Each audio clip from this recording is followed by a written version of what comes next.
योग दर्शन की 170वीं कक्षा। योग दर्शन का द्वितीय साधन पाद चल रहा है और साधन पाद में हम लोग 12वें सूत्र को देख रहे थे।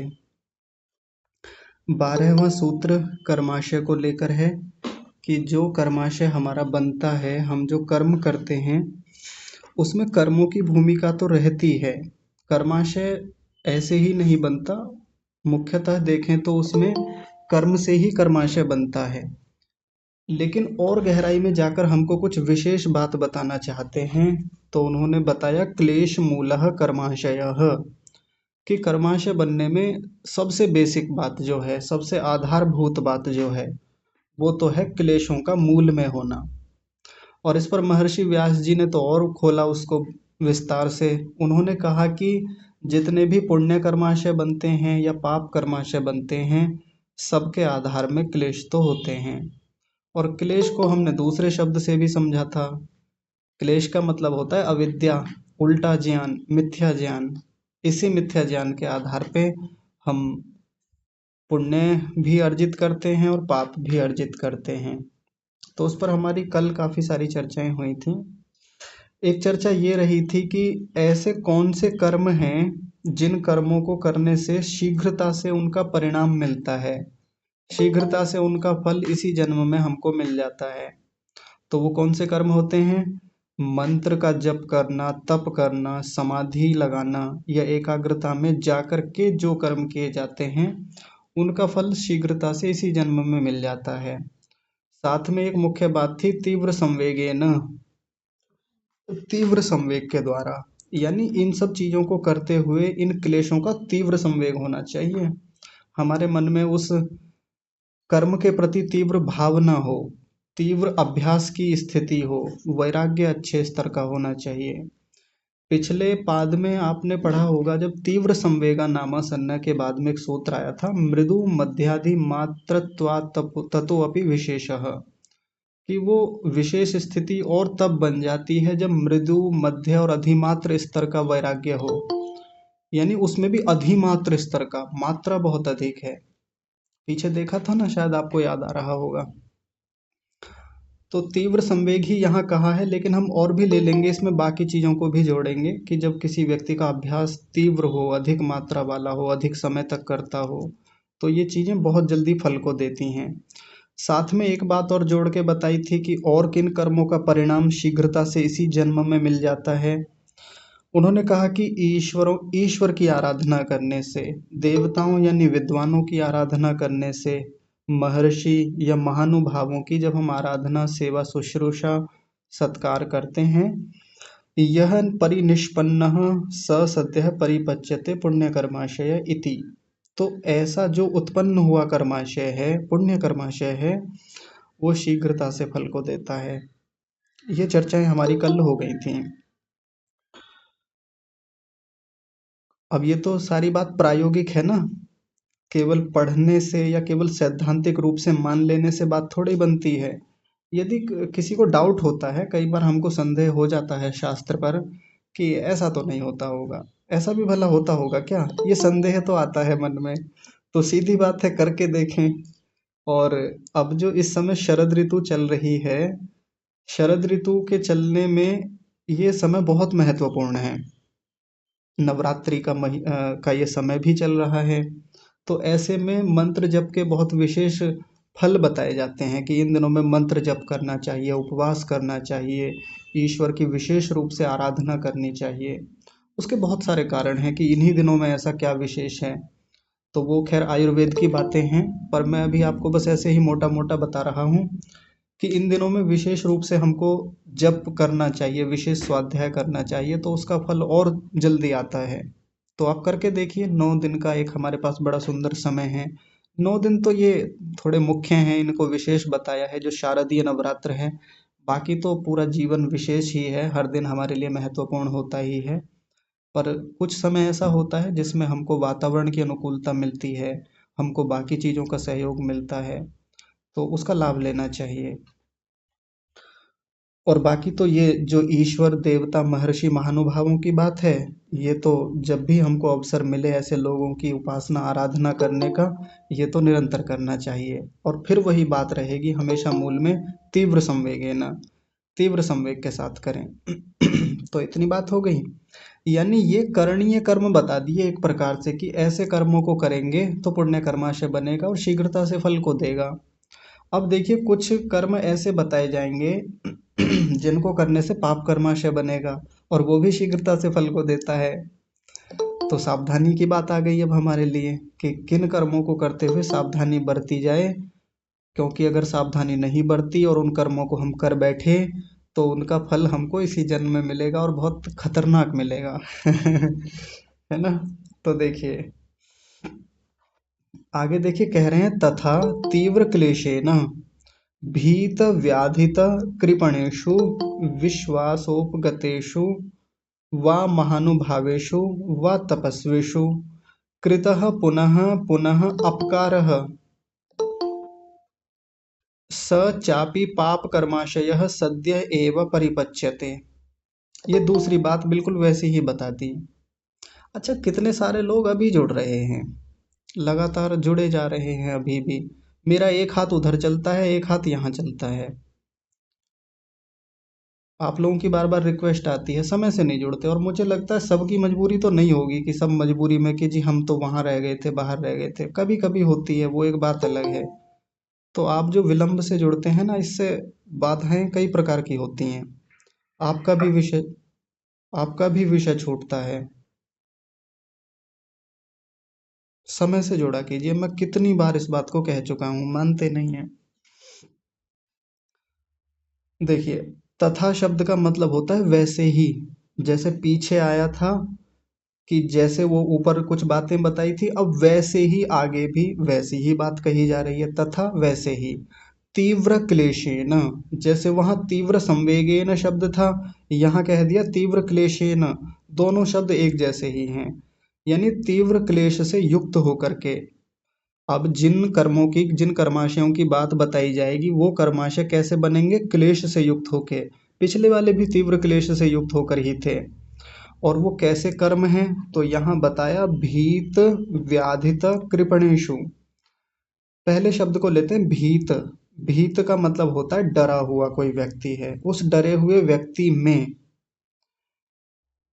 अब आगे आ जाइए, पुनः पुनः अपकारः, जब उसका पुनः पुनः अपकार किया जाता है, जब बार बार उसकी हानि की जाती है। एक शब्द होता है उपकार और एक होता है अपकार। उपकार का मतलब होता है किसी को लाभ दे देना, किसी की सहायता कर देना, किसी का भला कर देना। और अपकार का मतलब होता है किसी का नुकसान करना, हानि करना, उसका बुरा कर देना, ये अपकार होता है। तो बार बार जब ऐसे डरे हुए किसी व्यक्ति का अपकार किया जाता है, उसके मन को दुखाया जाता है, तो आगे देखिए, स चापी पाप कर्माशयः सद्य एव परिपच्यते, बिल्कुल पहले जैसा ही आ गया यहाँ।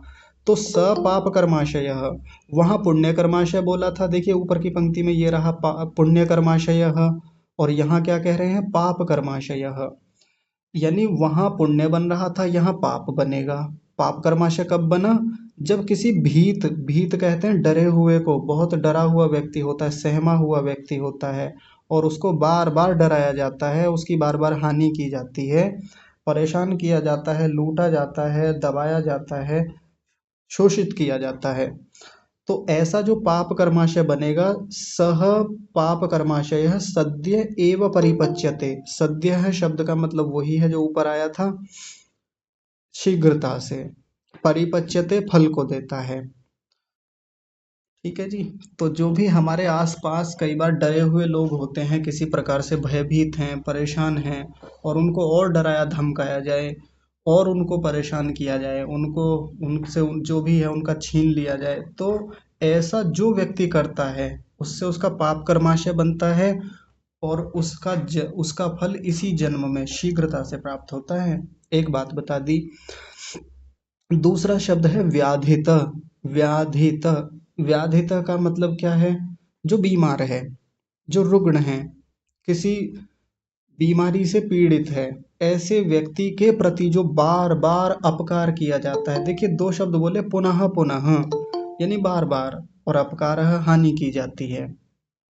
किसी के साथ कई बार हो जाती हैं दुर्घटनाएं, हमसे भी हो जाती हैं। कई बार हम बहुत समझदारी में काम करना चाहते हैं, लेकिन बीच में किसी बेचारे बीमार व्यक्ति की हमसे हानि हो जाती है। लेकिन यहाँ शब्द कहा पुनः पुनः, जब जानबूझ करके किया जाए। कैसे? उदाहरण के रूप में समझेंगे।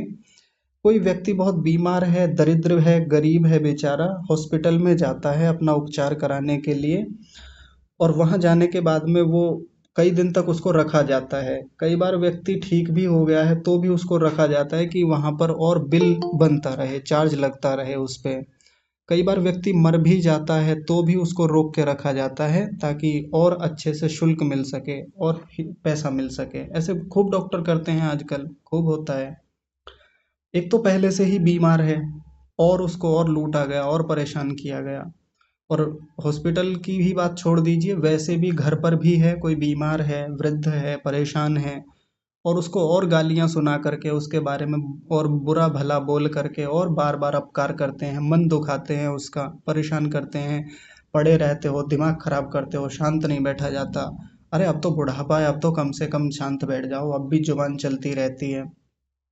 ऐसे करके कई बार व्याधित लोगों को, बीमार लोगों को और परेशान जो व्यक्ति करता है, उससे पाप कर्माशय बनता है, और ऐसा किया हुआ पाप कर्माशय सद्य एव परिपच्यते, शीघ्रता से फल को देता है।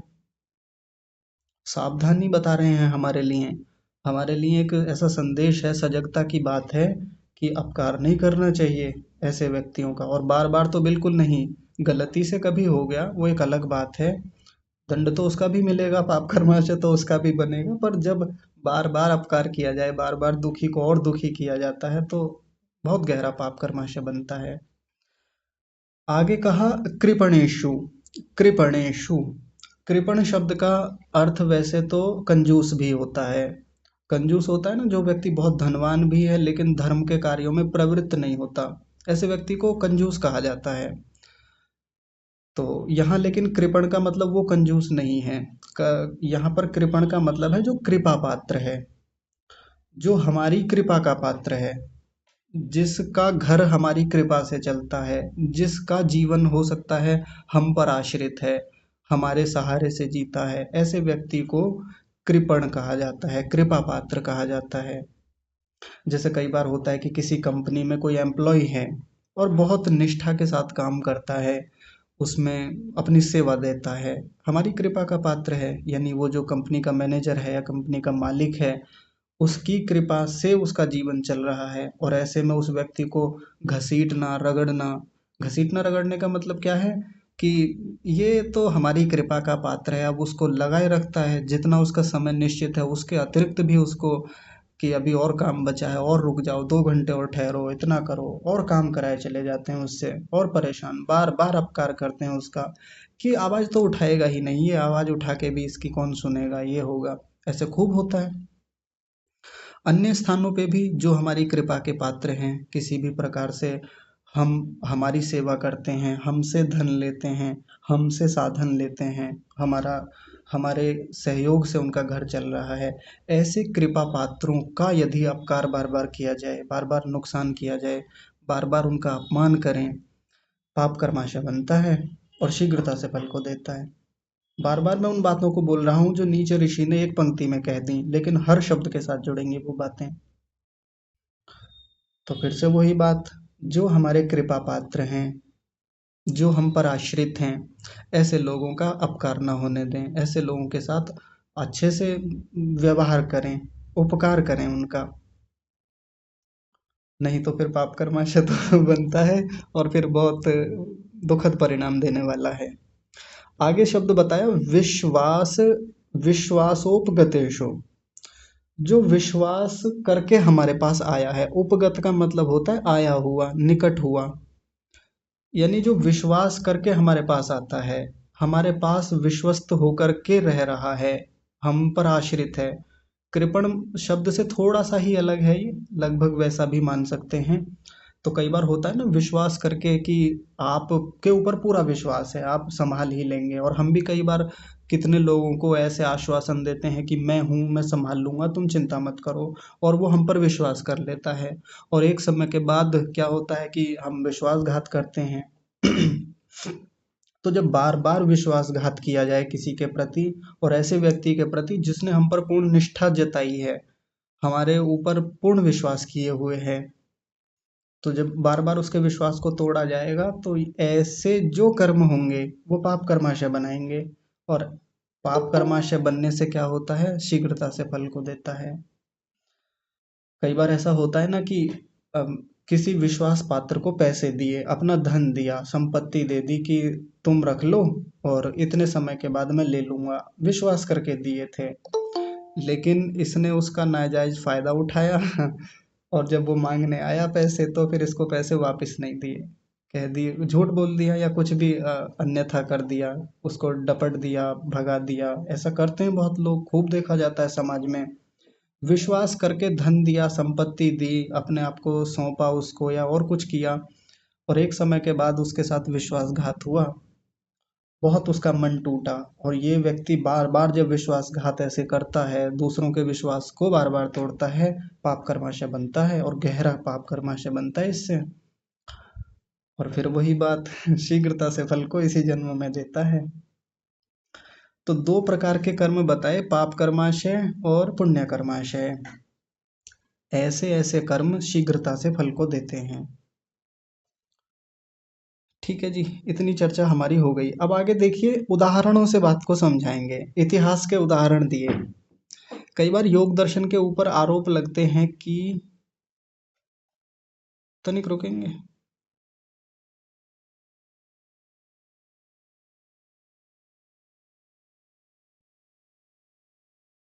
हाँ जी। तो कई बार योग दर्शन के ऊपर आरोप लगाते हैं कुछ अन्य जो मान्यता वाले लोग हैं कि योग दर्शन में तो सैद्धांतिक बातें ज़्यादा हैं, ये व्यवहारिक बातें कम हैं।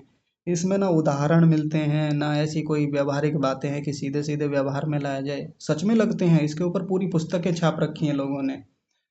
तो योग दर्शन को निंदित दृष्टि से कई बार वो देखते हैं, क्योंकि उन्होंने अपने नए सिद्धांत गढ़े हैं, नई उपासना पद्धतियां बनाई हैं उन लोगों ने।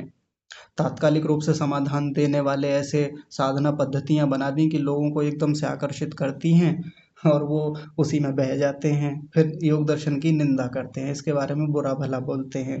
तो देखिए, उन्हीं सब निंदाओं को या उन आलोचनाओं को उत्तर देने के लिए बहुत सुंदर उदाहरण यहाँ पर दिए हैं, इतिहास के उदाहरण हैं। यथा नन्दीश्वरः कुमारो मनुष्यपरिणामं हित्वा देवत्वेन परिणतः। यथा नन्दीश्वरः कुमारो मनुष्यपरिणामं हित्वा देवत्वेन परिणतः। आसान शब्द हैं सारे। यथा माने जैसे कि, जैसे उदाहरण कोई दिया जाता है ना तो यथा शब्द लगा के दिया जाता है, यथा जैसे। नंदीश्वर कुमार कोई व्यक्ति रहे हैं इतिहास में, तो उनका उदाहरण दिया कि एक नंदीश्वर कुमार नाम के व्यक्ति थे। मनुष्य परिणामम हित्वा, मनुष्य परिणाम को छोड़ करके, यानी मनुष्य जन्म को छोड़ करके, उनको जो मनुष्य का जो ये जीवन मिला, ये व्यवस्था मिली, उसको हित्वा, हित्वा मतलब छोड़ करके, देवत्वेन परिणतः, देवत्व में परिणत हुए वो, यानी देवता बन गए थे। आश्चर्य हो रहा होगा ना कि ऐसे कैसे हो सकता है, कोई व्यक्ति मनुष्यत्व को छोड़ करके, मनुष्यपन को छोड़ करके, यानी उसका मनुष्य का शरीर छूटा और फिर वो देवता बन गया। कई बार देखते हों, हम देखते हैं सीरियल्स में, टीवी सीरियल्स में ऐसा बहुत झूठ दिखाया जाता है, झूठ दिखाया जाता है कि कोई व्यक्ति है, मनुष्य है, और अचानक से भगवान जी की कृपा उस पे हुई, कोई बड़े भगवान या कोई देवता प्रकट हुए, उसके ऊपर आशीर्वाद जैसा कुछ दिया, उसका शरीर ही बदल जाता है एकदम से, और वो कैसा हो जाता है, बहुत दिव्य शरीर उसका, देवताओं जैसा। मुकुट वुकुट आ जाएगा अपने आप से अच्छे वस्त्र अलंकार आभूषण आ जाते हैं और वो एकदम देवता बन जाता है। तो कई बार इस पंक्ति की वैसी ही व्याख्या लोग करते हैं और ऐसा ही अर्थ समझ लिया जाता है कि मनुष्य पना छोड़ दिया, ये मनुष्य का शरीर उनका छूट जाता है और उनको देवताओं का शरीर मिलता है इसी जन्म में। क्योंकि ये उदाहरण कौन सा वाला है, ये उदाहरण दिया ऊपर वाला पुण्य कर्माशय जो आता है। किसी ये इस नंदीश्वर कुमार ने, जो मनुष्य था हमारी और आपकी तरह, इस व्यक्ति ने तीव्र संवेग से मंत्र तप समाधि लगाए, ये सब काम किए, ईश्वर देवता महर्षि महानुभावों की खूब आराधना की, और इन कर्मों को करके जो पुण्य कर्माशय बनाया, ऐसा करने से इस व्यक्ति को देवताओं का शरीर मिला या देवत्व में परिणत हो गया। इस बात को समझने से पहले एक छोटी सी आधारभूत बात हम देख लेते हैं, वैसे तो वो एक दो दिन में आने वाली है, पर उसको समझ लेते हैं। हम जो भी कर्म करते हैं, उस कर्मों का जो फल हमको मिलता है, वो उसमें तीन चीजें परमात्मा हमको देते हैं। सबसे पहले हमको क्या देते हैं? जाति देते हैं। दूसरी चीज क्या देते हैं परमात्मा हमको? वो देते हैं आयु। और तीसरी चीज हमको दी जाती है भोग के रूप में। हम जो भी कर्म करते हैं उसका बस ये तीन चीजें मिलती हैं उसके बदले में। जाति मिल जाएगी हमको, आयु मिल जाएगी, भोग मिलेगा। कैसे मिलेगा? तनिक रुकिए। तो जब अच्छे कर्म किए जाते हैं तो अच्छी जाति मिलती है। कौन सी जाति? जैसे शुक्ला जाति, शर्मा जाति, ब्राह्मण जाति, ऐसी नहीं। जाति का मतलब है शरीर से अच्छा शरीर मिलता है, बढ़िया वाला मनुष्य का शरीर।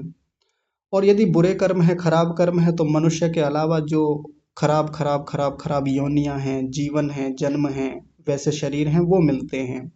आगे इस पर लंबी चर्चा हम करेंगे, लेकिन अभी संक्षेप में देख रहे हैं। तो जिसके जितने अच्छे कर्म, उसको वैसी वैसी ही जाति, वैसा ही शरीर मिलता है। जिसके जितने अच्छे कर्म, उसको उतनी ही अधिक आयु। जिसके खराब कर्म, उसकी उतनी ही न्यून आयु, कम आयु मिलेगी उसको। वैसे ही भोग मिलते हैं। जिसके जितने अच्छे कर्म होंगे, उसको उतना सुख मिलेगा, अच्छा शरीर मिल जाएगा, अच्छी व्यवस्थाएं मिलेंगी, अच्छा परिवार मिलेगा, अच्छा वातावरण मिलेगा, अच्छे स्थानों पर जन्म मिलेगा। शरीर के आत्म क्षमा कीजिए, अंतःकरण के भीतर परमात्मा उसको अधिक सात्विकता देगा। ये होता है भोग देना। भोग परमात्मा कैसे देता है? मन के भीतर अच्छी सात्विकता को, यानी सात्विकता को बढ़ा देगा। इससे सुख भोग मिलता है। और किसी व्यक्ति को खराब भोग देना है, दुख देना है, तो उसको क्या करेगा?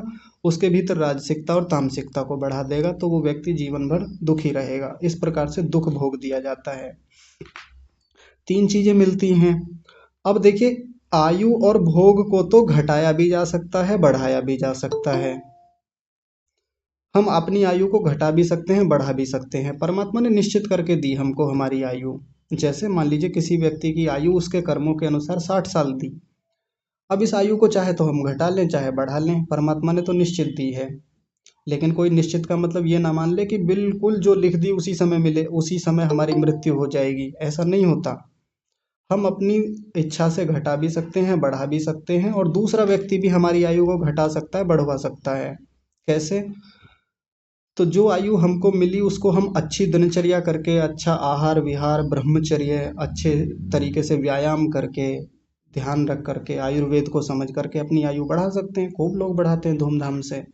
और यदि हम अपनी दिनचर्या को खराब करें, ब्रह्मचर्य का पालन न करें, और आहार निद्रा इन सब का भी ध्यान न रखें, आयुर्वेद को न समझें, विपरीत आचरण करें, तो इससे आयु घटेगी, निश्चित घटेगी। परमात्मा ने जितनी 60 की आयु, 60 वर्ष की आयु दी थी, उससे कम हो जाएगी, निश्चित हो जाएगी। कितने लोग चले जाते हैं अपने ही हरकतों के कारण से। और दूसरे लोग कैसे घटाते बढ़ाते हैं हमारी आयु को? तो जैसे मान लीजिए मेरे माता पिता हैं, मेरा अच्छा पालन पोषण नहीं करते, वो बचपन से उपेक्षा करते हैं, इग्नोर करते हैं, ना मुझको जो योग्य पदार्थ भोजन के लिए हैं नहीं देते, आयु घटेगी, सीधी बात है। सरकारें, व्यवस्थाएं, वातावरण खराब हैं, ये सब चीज़ें भी मेरे स्वास्थ्य पर, आयु पर खराब प्रभाव डालती हैं। सरकारें अच्छी हैं, व्यवस्थाएं अच्छी हैं, समाज अच्छा है, तो बाहरी वातावरण बहुत अच्छा है, इससे आयु बढ़ती है। दूसरे लोग सहयोग करते हैं, आयु बढ़ती है। दूसरे लोग चाहें तो मुझे मार दें, इससे आयु घट भी जाती है। दूसरों के हाथ में भी रहता है आयु को घटाना बढ़ाना। इस पर बहुत लंबी बातचीत हम आगे करेंगे। और भोग में भी बहुत सारे लोग इसको घटा बढ़ा सकते हैं। परमात्मा तो निश्चित भोग देता है, लेकिन उसमें भी घटाना बढ़ाना हो सकता है। हम अपने कर्मों से इनको कर सकते हैं। यानी हम अच्छा व्यवहार रखें, अच्छे कर्म करें, अच्छी वृत्तियों में रहें, अच्छी संगति में रहेंगे तो सुख भोग ज़्यादा रहेगा। चित्त के भीतर सात्विकता रहेगी, सुख ही रहेंगे। और यदि हमको दुख भोग ही करवाना है अपने आप को जानबूझ करके, तो खूब राजसिकता बढ़ाएं अपनी, राजसिक जीवन जिएं, तो उससे दुख भोग हमारा होगा। हम अपने आप भी घटा सकते हैं, बढ़ा सकते हैं। लेकिन एक चीज है जो ना घटेगी ना बढ़ेगी, वैसी ही रहेगी, वो है जाति। मिल गई मिल गई, जैसी दे दी वैसी मिल गई। हाँ, अगले जन्मों के लिए हम कर सकते हैं, अगले जन्मों के लिए यदि इस जन्म में प्रयास कर लिए तो शायद आगे जाति अच्छी मिल जाए, या खराब कर्म इस समय किए तो जाति और खराब मिलेगी। तो जाति को तो नहीं बदला जा सकता इस जन्म में। ध्यान से समझ लीजिए। अभी आगे फिर बात करेंगे इन पर विस्तार से, लेकिन अभी ये मैंने आपको इसलिए बताया है ताकि ये एक बेसिक कंसेप्ट क्लियर हो और हम नंदीश्वर कुमार के इस एग्जाम्पल को अच्छे से समझें। तो ये नंदीश्वर कुमार जो थे, सामान्य मनुष्य थे हमारी आपकी तरह। बढ़िया कर्म किए, अच्छे कर्म किए, तीव्र वेग के साथ किए, अच्छी साधना रही, अच्छा इन्होंने ईश्वर की उपासना करी, या ऐसा कह लें जैसा ऊपर लिखा हुआ है कि इन्होंने देवताओं, महर्षियों, महानुभावों की सेवा खूब की होगी, खूब अभ्यास किए होंगे, खूब इनके भीतर वैराग्य होगा। तो ऐसा करने से इस व्यक्ति को मनुष्य परिणाम छोड़ करके, यानी मनुष्यत्व छोड़ के देवत्व मिला। तो देवत्व मिलने का मतलब ये नहीं है कि उसकी जाति बदल गई। जाति बदल गई यानी शरीर बदल गया और एक नया शरीर मिल गया इसी जन्म में, ऐसा नहीं है। ये गलत अर्थ बताया जाता है हमको। योग दर्शन की इस प्रकार से खराब व्याख्या कर दी जाती है जो इसी के सिद्धांतों के विरुद्ध है। आगे जब इस पर बात करेंगे तो आपको खुद समझ में आ जाएगा। ये नंदीश्वर कुमार और ये नहुष नाम के दोनों व्यक्तियों के उदाहरण फिर से आगे दिए जाएंगे। मजे की बात तो ये है, फिर से इन दोनों के नाम आगे आने वाले हैं और वहां बात पूरी तरह से खुल जाएगी। तो फिर ये हुआ कैसे, इसने देवत्व को कैसे प्राप्त किया? देवत्व का मतलब आप ऐसे ही समझ लीजिए कि किसी व्यक्ति ने बहुत परिश्रम करके, बहुत साधना स्वाध्याय करके एक बहुत बेहतर स्थिति अपने अंतःकरण की बना ली। अंतःकरण जिसका जितना शुद्ध होता जाता है, जितना पवित्र होता जाता है, जितना विद्या से युक्त होता जाता है, जिसके फैसले, जिसके निर्णय, या जिसकी स्थितियां, जिसके विचार करने का तरीका बहुत शानदार है, देवत्व की बात है। बड़ी बात है, सामान्य बात थोड़ी है।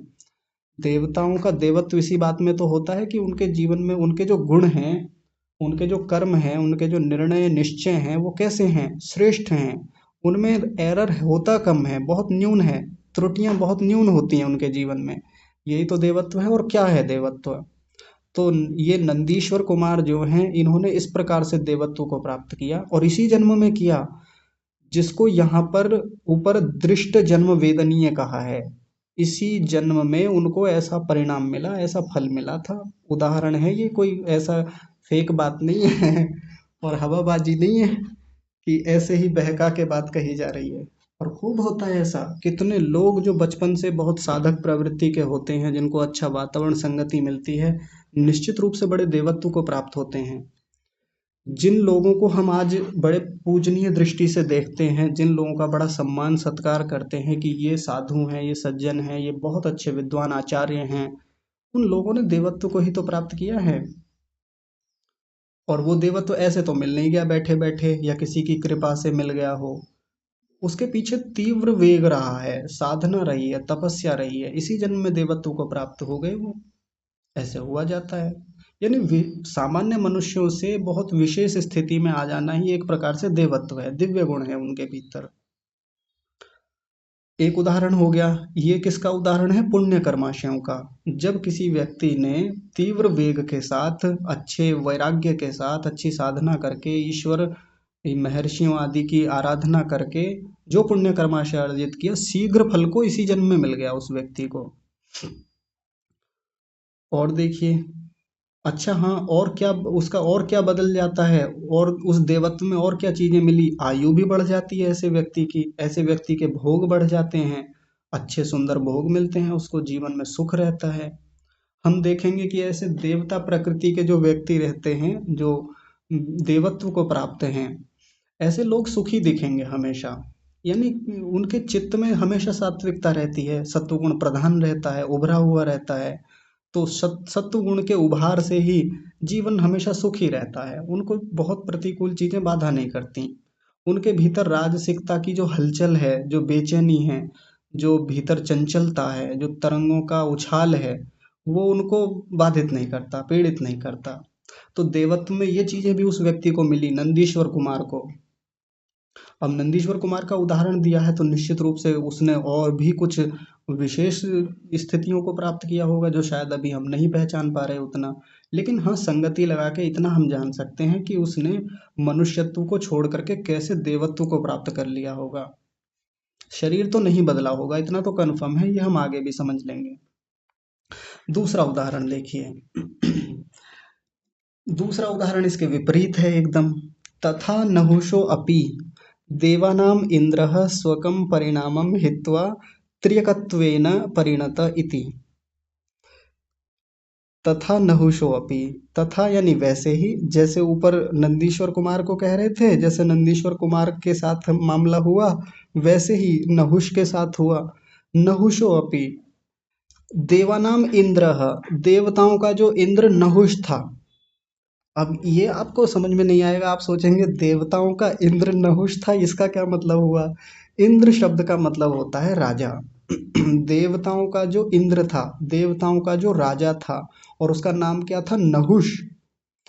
दरअसल ये जो इंद्र शब्द है ना, इंद्र, इंद्र अपने आप में एक पदवी होती है, एक पोस्ट है। जैसे प्रधानमंत्री एक पोस्ट है ना, वैसे ही इंद्र एक पोस्ट है, पदवी है। और उस पर जो जो व्यक्ति बैठते हैं उनको इंद्र कहा जाता है। तो नहुष नाम का कोई व्यक्ति रहा होगा इतिहास में जो देवताओं का राजा बना होगा। और भी बहुत लोग आए होंगे, अन्य नामों से आए होंगे, वो अन्य लोग रहे होंगे, लेकिन जब उस पद पर बैठता है तो उसको इंद्र कहा जाता है। जैसे वर्तमान की हमारे देश की जो राजतंत्र की व्यवस्था है उसमें हमारे देश का एक प्रधानमंत्री होता है। प्रधानमंत्री का मतलब केवल मोदी जी नहीं होता। आजकल तो प्रधानमंत्री मतलब मोदी जी, लेकिन ऐसा थोड़ी है, इससे पहले और कितने सारे प्रधानमंत्री हुए हैं। लेकिन आजकल तो पीएम बोल दें तो पीएम इक्वल्स टू मोदी, बस ये समझा जाता है। लेकिन पीएम बराबर पूर्व प्रधानमंत्री भी रहे हैं, पीएम बराबर और भी कई सारे महानुभाव रहे हैं जो जिन्होंने उस पद को सुशोभित किया है, बड़े काम किए हैं। तो वैसे ही इंद्र नाम के पद को सुशोभित करने वाले नहुष नाम के एक बड़े अच्छे व्यक्ति थे, देवता थे। सीधी बात है, देवताओं का राजा भी देवता ही होगा, ऐसा कोई ऐरा गैरा तो होगा नहीं। तो स्वकम परिणामम हित्वा, अपने परिणाम को छोड़ करके, अपना जो उसको देवत्व का परिणाम मिला था ना, जो देवत्व मिला था उसको, उसको छोड़ करके त्र्यकत्वेन परिणत इति, त्रियक योनि को प्राप्त हुआ, त्रियकत्व को प्राप्त हुआ। अब फिर इसकी खराब व्याख्या कई बार हमको सुनने को मिलती है कि नहुष नाम का जो वो देवताओं का राजा था, अच्छा शरीर था, अच्छी स्थितियां थीं, अच्छे राजसी वैभव थे उसके पास, लेकिन उसके कुछ खराब कर्म ऐसे रहे, कर दिया होगा कुछ खराब कर्म। और कौन सा खराब कर्म किया होगा, यही भीत व्याधित कृपणेशु विश्वासगतो विश्वासगत विश्वासोपगतेषु। अच्छा, इसमें दो शब्द और रह गए थे, मेरे तो ध्यान ही नहीं रहा। महानुभावेषु व तपस्विषु, ये रह गए थे, चलिए इनको भी देख लेते हैं जल्दी से। महानुभाव लोग जो हैं, यानी श्रेष्ठ लोग जो हैं, सज्जन लोग जो हैं, उनको भी ले लीजिए। और जो तपस्वी लोग हैं उनका भी जब बार बार अपकार किया जाता है तो भी पाप कर्माशय बनता है। ये मेरे ध्यान नहीं रहा, मेरी गलती थी, छूट गया था। तो इस नहुष नाम के व्यक्ति ने ऐसा कुछ काम किया था, इतिहास में ऐसी बात आती है कि इसने कुछ अभद्रता की थी किसी के साथ, कुछ योगी तपस्वियों के साथ अनाचार, कुछ वैसा दुर्व्यवहार किया था, जिसके कारण इसको जो देवत्व प्राप्त हुआ था, ऊंची स्थितियां मिली थीं, उसको छोड़ के ये त्रियकत्व को प्राप्त हुआ। अब यहाँ त्रियकत्व को वो लोग जो गलत व्याख्या करते हैं वो कहते हैं कि त्रियक योनियों को प्राप्त हुआ। और त्रियक योनियां कौन सी होती हैं, जैसे सांप, बिच्छू, गधा, घोड़ा, ऐसे, ये त्रियक योनियां ही तो होती है। जहाँ व्यक्ति बहुत नारकीय जीवन जीता है, जहाँ व्यक्ति बहुत कष्ट में, पीड़ा में रहता है, उनको त्रियक योनियां कहा जाता है। लेकिन आयुर्वेद में चरक संहिता में ये खूब वर्णन है, इस प्रकार के खूब सारी बातें हैं। आयुर्वेद जो है अपने आप में बहुत शानदार ग्रंथ है। आयुर्वेद मुख्य रूप से तो चिकित्सा का ग्रंथ माना जाता है, लेकिन मेरी दृष्टि में आयुर्वेद अध्यात्म का बहुत शानदार ग्रंथ है। तो उसमें त्रियक त्रियक योनियां जो हैं, त्रियकत्व जो है, उसके लिए कई सारे शब्द हैं, कई सारी बातें हैं। किसी व्यक्ति को मानसिक रोग लग जाए ना, तो वो भी त्रियकत्व होता है। कोई व्यक्ति पागल हो जाए, कोई व्यक्ति बहुत गहरे डिप्रेशन में है, कोई व्यक्ति बहुत ऐसा कि निर्णय नहीं ले पाता, कुछ का कुछ कर देता है, अपने ऊपर नियंत्रण नहीं है, मन बहुत विचलन की स्थिति में रहता है, तो उसको भी त्रियकत्व वहां पर कहा है। यानी कोई व्यक्ति जो ठीक ठाक था, अचानक से जीवन में कोई सदमा लगा, उसको कुछ ऐसी घटना हो गई जिसके कारण, जैसे कहते हैं इसके तो दिमाग के तार ही उड़ गए फ्यूज ही उड़ गया, ऐसा कहते हैं ना तो ऐसा कुछ हो जाता है, व्यक्ति पगला जाता है। और फिर इतना सुंदर व्यक्ति, इतना अच्छा व्यक्ति, जो जीवन भर बहुत बढ़िया काम करता रहा, लोग मानते थे उसको, और कितना पागलों का जीवन जीता है ऐसे कई बार वीडियो देखने में आते हैं, कई बार हम साक्षात भी ऐसे लोगों को देखते हैं और कहते हैं जी ये तो बहुत बड़े प्रोफेसर थे, ये तो ऐसे बड़े शानदार व्यक्ति थे, पढ़ाते थे, इनके इतने विद्यार्थी थे, बहुत बहुत पढ़ने में हमेशा पढ़ते रहते थे, पढ़ते रहते थे, पढ़ते पढ़ते पागल हो गए पागल, पढ़ते पढ़ते कोई पागल नहीं होता, कारण कुछ और रहा होगा पागल होने का। लेकिन जो व्यक्ति कभी इतना सुंदर जीवन जीता था, एक बहुत श्रेष्ठ अध्यापक के रूप में कहीं था, और पागल हो गया, यानी दिमाग के भीतर कुछ ऐसी स्थितियां हुई, मानसिक विकार ऐसे हो गए कि फिर वो सड़कों पे घूम रहा है। 1 साल हो गए, 2 साल हो गए, कपड़े तक नहीं बदले हैं उसने, वही फटे मैले कुचले कपड़े, बाल बड़े हुए हैं, दाढ़ी बड़ी हुई है, और पागलों की तरह भटक रहा है क्या ये त्रियकत्वेन नहीं है? ये जो त्रियकत्व कहा यहाँ पर, ये तिरछापन नहीं है, ये नारकीय जीवन नहीं है किसी व्यक्ति का। तो मनुष्यपन को छोड़ करके या देवत्व को छोड़ करके कोई व्यक्ति पगला जाए, पागल हो जाए ये भी उसके जीवन में त्रियकत्व ही है, ऐसा खूब होता है। उदाहरण ले लें अलग से, हाल ही का उदाहरण हाल ही के उदाहरण का मतलब, महर्षि दयानंद सरस्वती की जी की जब मृत्यु हुई थी, तो ऐसा इतिहास में हम सुनते हैं कि उनको एक उनके पाचक ने, जो उनका रसोइया था, जो भोजन बना के देता था, उसने दूध में उनको जहर मिला करके दिया, जिसके कारण ऋषि दयानंद की मृत्यु हुई। लेकिन मृत्यु होने से पहले ही ऋषि दयानंद को पता चल गया, उसको धन दे करके नेपाल भेज दिया ऋषि ने। ऐसा कहानी में आता है, सुनते हैं हम इतिहास में। तो वो व्यक्ति जब चला गया यहाँ से, अब उसको ऐसा कहते हैं कि वो व्यक्ति बाद में पागल हो गया था, जैसे कहते हैं ना बौरा गया था, ऐसे उसकी स्थिति हो गई, बहुत पागल, इतना बुरी स्थिति उस व्यक्ति की हो गई कि मानसिक रूप से बिल्कुल खत्म जैसा हालत हो गई, पागलों के तरह भटकता रहता था हमेशा, और कहता था कि हाय मैंने कितने बड़े एक महापुरुष का जीवन ले लिया, मैंने उसको खत्म कर दिया। तो ऐसा होता है कितने लोगों के जीवन में, क्योंकि यहाँ पर लिखा हुआ है ना, जो अभी हमने अभी पढ़ा था, महानुभावेषु तपस्वीषु कृतः पुनः पुनः अपकारः। जब उनके प्रति बार बार अपकार किया जाता है, उनकी हानि की जाती है, तो शीघ्रता से फल मिलता है। और ये नहुष नाम का व्यक्ति, जो देवताओं की राजा की पदवी तक भी पहुंच गया था, इतना खराब कर्म कर बैठा कि बहुत बड़ा पाप कर्माशय बना, और इसी जन्म में पागल हो गया, या जो भी हो गया, त्रियकत्व को प्राप्त हुआ। अब त्रियकत्व को प्राप्त होने में ये भी तुम देख लें, जाति तो बदलेगी नहीं कि वो सांप बिच्छू बन गया था, ऐसी व्याख्या भी बहुत लोग करते हैं योग दर्शन में इस वाक्य की, कि सांप बन गया था जी, बिच्छू बन गया था, ऐसा हो गया था। ऐसा नहीं है कुछ भी। अब ऐसा व्यक्ति जो पागल हो गया है, उसके भीतर की स्थितियां, मानसिक विकार ऐसे बढ़ जाते हैं कि खराब जीवन हो जाता है उसका। तो ऐसा समझ सकते हैं। ठीक है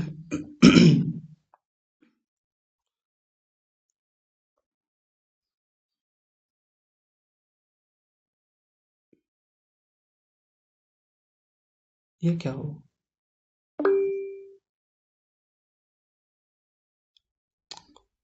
अ, ये अच्छा, रिचार्ज रिचार्ज खत्म हो गया मेरे फ़ोन का आज, तो समय भी हो ही गया है। शायद न पता नहीं आ रही है आप लोगों को, मेरी नहीं आ रही, तो आज की कक्षा को यहीं विराम देते हैं। आप सभी को सादर प्रणाम।